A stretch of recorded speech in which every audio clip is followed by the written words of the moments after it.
گناہوں سے مجھ کو، گناہوں سے مجھ کو بچایا الہی۔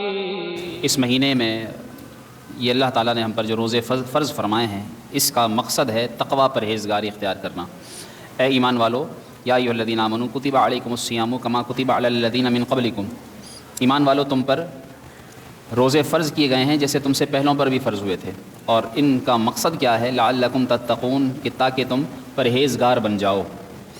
پرہیزگاری کے متعلق اگر ہم جاننے کی کوشش کریں، کیونکہ دیکھیے روزے رکھنے کا مقصد پورا کریں گے تو ہی روزوں کا ہمیں فائدہ حاصل ہوگا نا۔ انسان کوئی بھی کام کرتا ہے وہ کسی نہ کسی مقصد سے کرتا ہے۔ مثال کے طور پر آپ مسجد میں آئے، مقصد کیا تھا؟ نماز پڑھنا، لیکن اگر یہاں آنے کے بعد آپ نے مقصد ہی پورا نہ کیا تو اس کا مطلب پھر آنا بیکار ہو گیا، آپ کے آنے کا کوئی فائدہ نہیں ہوا۔ کام کاج بھی چھوڑ کر آئے، ہو سکتا ہے کوئی نیند سے بھی اٹھ کر آیا ہو سکتا ہے کوئی اپنا ضروری کام چھوڑ کر آیا ہو، اپنے گھر بار کو چھوڑ کر آتے ہیں اللہ کی رضا پانے کے لیے۔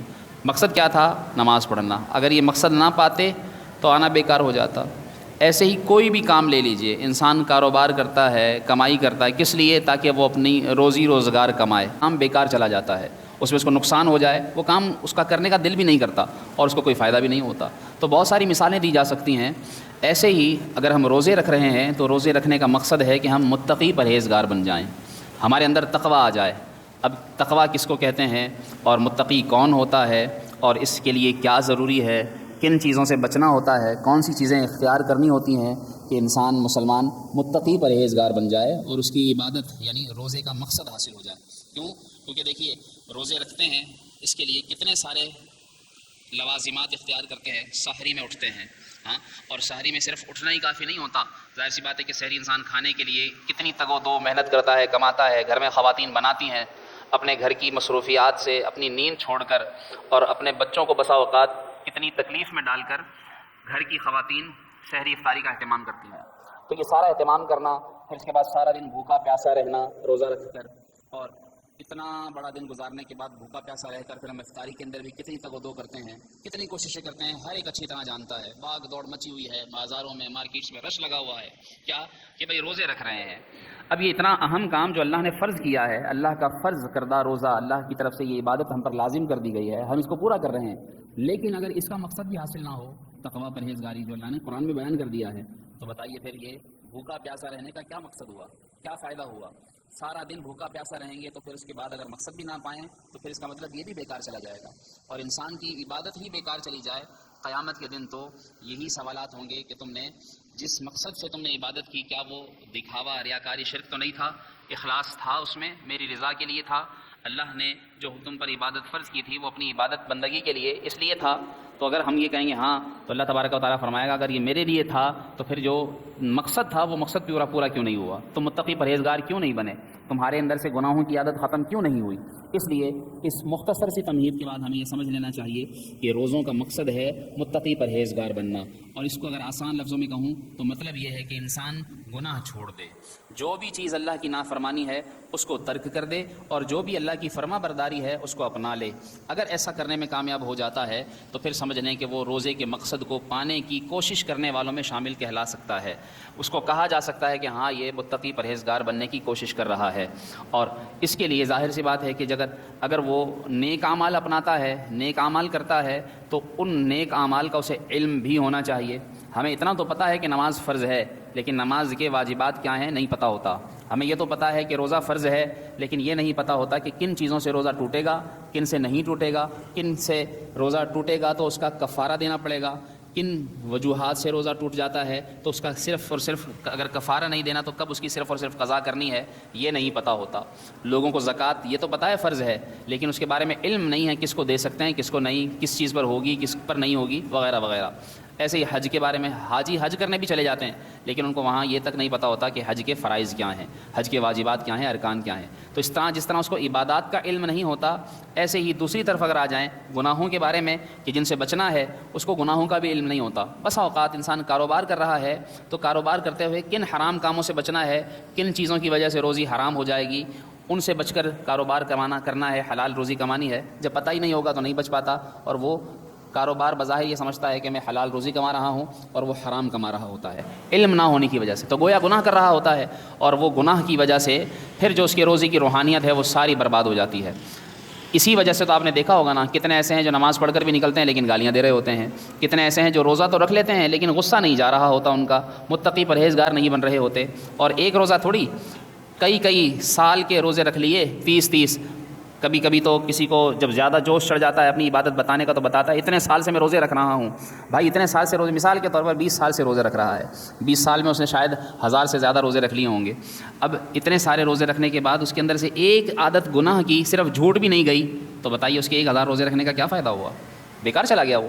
اس لیے اس کو گناہ کا علم بھی ہو اور گناہ سے وہ بچے بھی، تاکہ اس کے روزے رکھنے کا مقصد پورا ہو۔ کہ ہمیں جس طرح عبادات کا پتہ ہونا چاہیے، اور عبادات کو صوفیانہ اصطلاح میں منجیات کہا جاتا ہے، یعنی نجات دلانے والے اعمال، اور نجات دلانے والے اعمال کہ جن سے ہمیں جنت کا داخلہ نصیب ہوتا ہے، جبکہ ایسے کام کہ جو جہنم میں لے جانے والے کام ہیں جن کو مہلکات کہا جاتا ہے، یعنی ہلاک کر دینے والے کام، اور وہ ہیں گناہ۔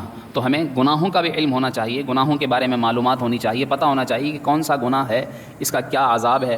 بہت سارے طریقے ہوتے ہیں، ایک تو پتہ ہو، اگر پتہ ہونا، جیسے سب کو پتہ ہے جھوٹ، پتہ ہے ہاں جھوٹ گناہ ہے لیکن چھوڑتے نہیں ہیں، تو اس کو چھوڑنے کا بھی ایک طریقہ یہ ہے کہ اس کے بارے میں پھر تھوڑی سی اور جانکاری حاصل کی جائے کہ اس کا عذاب کیا ہے، جھوٹ بولنے کا نقصان کیا ہے، اس کے ذریعے وبال کیا آ جاتا ہے، اس کے ذریعے کیا کیا خرابیاں آتی ہیں۔ جب یہ پتہ ہوں گی، پتہ چلنی شروع ہوں گی، تو شاید اس کے ذہن کے اندر یہ بیٹھنا شروع ہو، اور پھر اس کو جھوٹ بولتے ہوئے کچھ تو شرم آئے، کچھ حیا آئے کہ کم سے کم میں جھوٹ تو نہ بولوں، اور اس طرح وہ گناہ سے بچنا شروع ہو جائے گا۔ تو اس لیے آپ کے سامنے انشاءاللہ یہ گناہوں کا ذکر اس طور پر کیا جا رہا ہے کہ ہم ان مہلکات کو جانیں اور جان کر ان سے بچنے کی کوشش کریں، تاکہ ہم اپنے روزے کے مقصد یعنی تقوی پرہیزگاری کو حاصل کر لیں۔ گناہ کی 2 قسمیں ہیں، ایک گناہ ہوتا ہے چھوٹا جس کو گناہ صغیرہ کہا جاتا ہے، وہ تو مسلمان کوئی نیکی کرتا ہے تو اللہ تبارک و تعالیٰ بخش دیتا ہے، کسی کی دعا سے بھی وہ گناہ معاف ہو جاتا ہے۔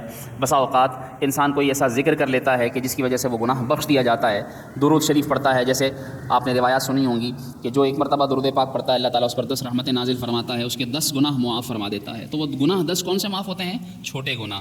اب ہمیں کس کو پتہ ہے کہ چھوٹے گناہ کون سے ہیں؟ یا تو ہمیں یہ پتہ ہے کہ جھوٹ چھوٹا گناہ نہیں ہے، جھوٹ کبیرہ گناہ ہے اور یہ توبہ سے معاف ہوگا۔ تو چھوٹا گناہ وہ ہوتا ہے جس کے بارے میں ہمیں معلومات ہی نہیں ہے، انشاءاللہ وہ آپ سنیں گے۔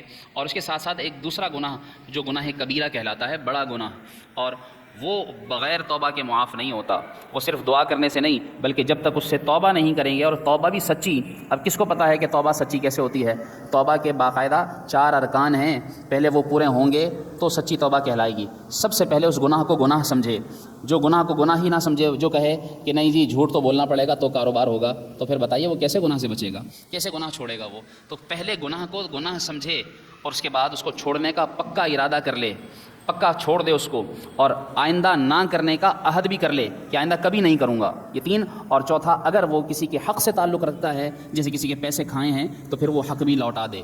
اور اگر اللہ کا گناہ ہے، یعنی اللہ رب العالمین کے احکامات میں سے کوئی ایسا گناہ ہے، جیسے نماز نہیں پڑھی تو نماز نہ پڑھنا گناہ کبیرہ ہے، تو اس کو ادا بھی کر دے، اس کی قضا بھی کر دے۔ کسی کے پیسے کھائیں تو اس کے پیسے ادا بھی کر دے، دے دے، تو پھر یہ توبہ پوری ہوگی۔ تو یہ 4 ارکان پورے کرے گا تو جا کر اس کی توبہ مانی جائے گی۔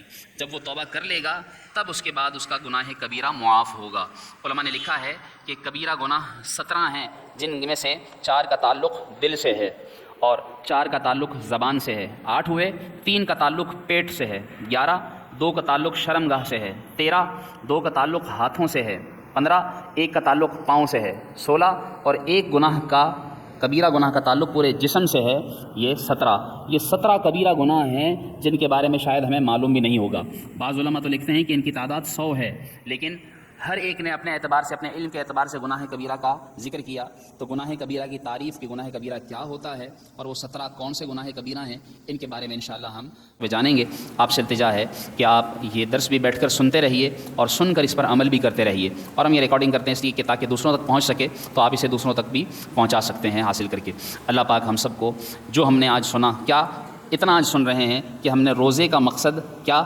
تقوی پرہیزگاری، یہ اختیار کرنے کی کوشش کرنی ہے، یعنی ہم نے گناہ چھوڑ دینا ہے، اس کے بارے میں جاننا ہے، اور پھر جان کر ان گناہوں سے بچنے کی کوشش کر کے روزہ گزاریں گے تو انشاءاللہ ہمیں اس کا مقصد بھی ملے گا، اور انشاءاللہ ہمیں روزے کی روحانیت بھی نصیب ہوگی۔ پھر دیکھیے جب آپ عبادت کا مقصد حاصل کرنا شروع ہو جائیں گے تو پھر دیکھیے آپ کا پھر سارا سال یہ نہیں ہوگا کہ آپ روزے رکھیں گے اور صرف روزوں میں ہی نماز پڑھیں گے، نہیں، پھر آپ کا پورا سال نماز پڑھنے کا بھی دل کرے گا. پھر آپ آہستہ آہستہ اللہ کے گھر سے ایسا نہیں ہوگا کہ دور ہوں گے، بلکہ آہستہ آہستہ قریب ہوتے چلے جائیں گے. یہ نہیں ہوگا کہ پھر جو ہے وہ صرف رمضان میں نماز پڑھیں گے بعد میں غائب، نہیں، بلکہ پورا سال نماز بھی پڑھیں گے اور ساری نمازیں پڑھیں گے، اور نہ صرف نمازوں کے فرض بلکہ انشاءاللہ آپ نوافل ادا کرنے والے بھی بن جائیں گے، اور بھی دیگر نفلی عبادات آپ کو کرنے کی توفیق ملے گی انشاءاللہ. اللہ پاک ہم سب کو عمل کرنے کی توفیق عطا فرمائے، اور روزوں کا مقصد یعنی تقوی پرہیزگاری حاصل کر کے اللہ پاک ہمیں متقی پرہیزگار بنائے. آمین بجاہ نبی امین صلی اللہ علیہ وسلم. عمل کا ہو جذبہ عطا